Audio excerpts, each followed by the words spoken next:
مين قال ان الاكل الفخم لازم يبقى غالي؟ أكلة شكلها غالي وطعمها أغنى، بس مش هتخلينا نعيط اخر الشهر. محفظتنا هتبقى سليمة، وخليكوا دايما فاكرين انها تشرفكوا في اي عزومة، وهتبهر أي حد من ضيوفكم. وكل ده مش هيعدي 8 فرختين. في نفس الوقت حاجة هتشرفكم جدا وعلى قد الإيد. يلا نوريكم بسرعة الفخدة الكدابة. بسرعة وحشنا.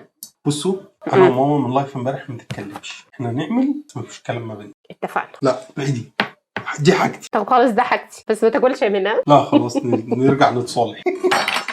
معانا قرنين فلفل، لسه هنقطع. امسك 2 طماطم جمال كده، شوية نعناع، عايزين تحطوهم سلام حطيهم، عايزين تحطوهم تقطعوهم قطعوهم، بس بيدي ريحة حلوة قوي. بصلتين حلوين كده كبار يعني حلوين، ما تبخلوش. عصرة ليمونة، بس ليمونة كويسة يعني كبيرة، يعني لو الليمون صغير حطوا ليمونتين. معلقتين ملح كبار او يعني حسب رغبتكم، كبار قوي يعني ده تقريبا بمقام فرخة كبيرة قوي في التتبيل. التوابل بابريكا، فلفل اسود، وكتروا الاتنين دول شوية، توم باودر، بصل باودر، شوية سماق صغيرين جدا، كام ورقة لورا، شوية قرفة ودول ما نستغناش عنهم، شوية كاري، وشوية بهارات فراخ. كله على الكبة. نص كوباية مية بس عشان الكبة تشتغل، مش عشان حاجة يعني احنا مش محتاجينها اصلا. يعني بص انا حطيت نقطة بس. دي بقى ايه؟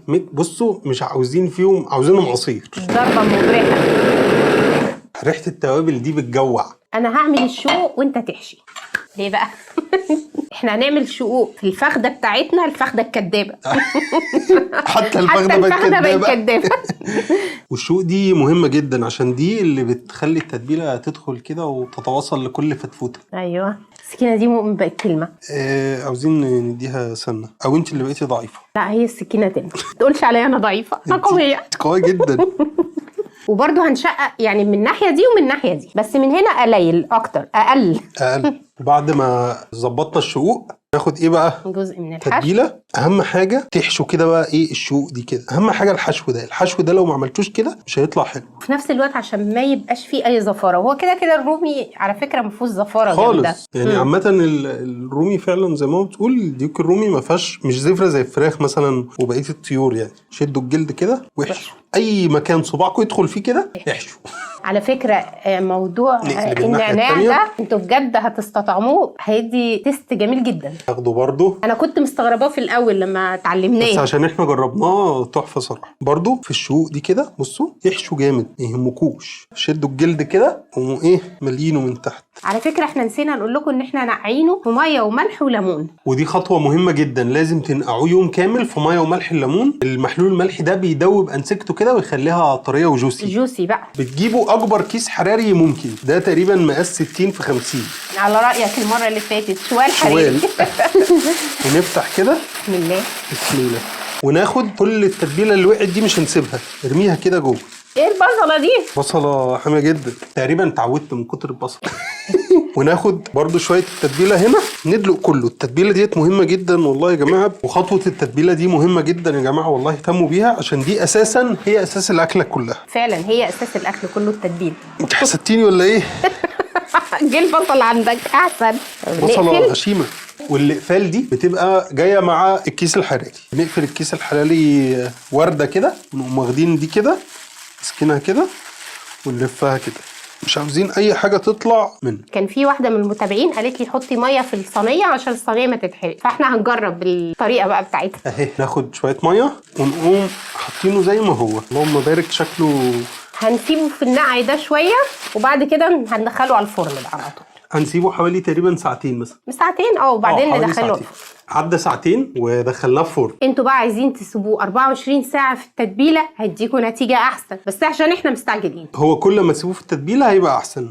هنسخن الفرن جدا على درجه حراره 200، والفرن تبقى سخنه قبل ما ندخله. هندخله في الرف اللي تحت حوالي ساعه، بعد كده هنفتح الكيس الحراري ده ونقول لكم بقى هنعمل ايه. هي قصدها بالرف اللي تحت اللي هو الرف المباشر فوق النار على طول. وبعد ما عدى ساعه تقريبا وهو في الفرن هنجهز الخلطه بقى اللي هندهنه بيها. معلقتين باربيكيو، معلقه كاتشب، معلقه فلفل اسود، وبرده معلقه بابريكا صغيره.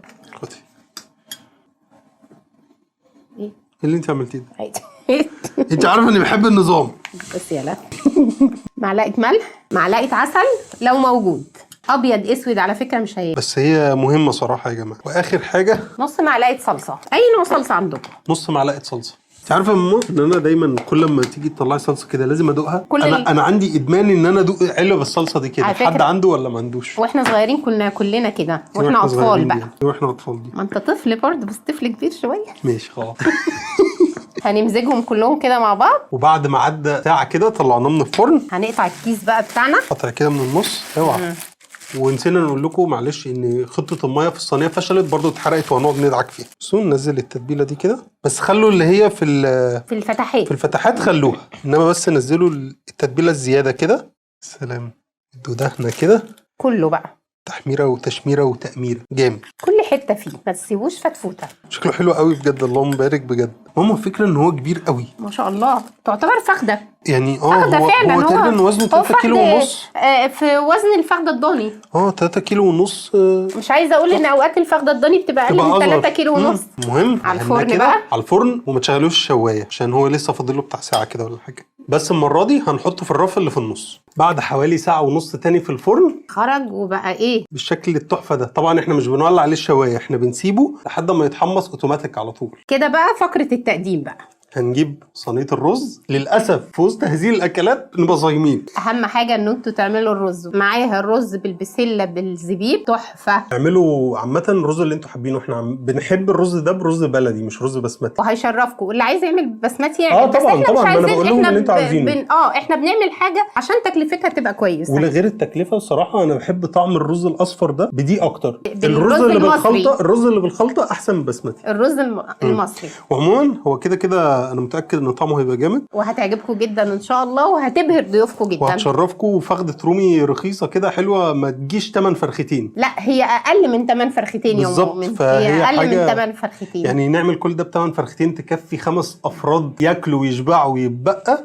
وحاجه مشرفه جدا. تحفه. دمتم سالمين وكل سنه وانتم طيبين ورمضان كريم. وجربوها بقى بسرعه.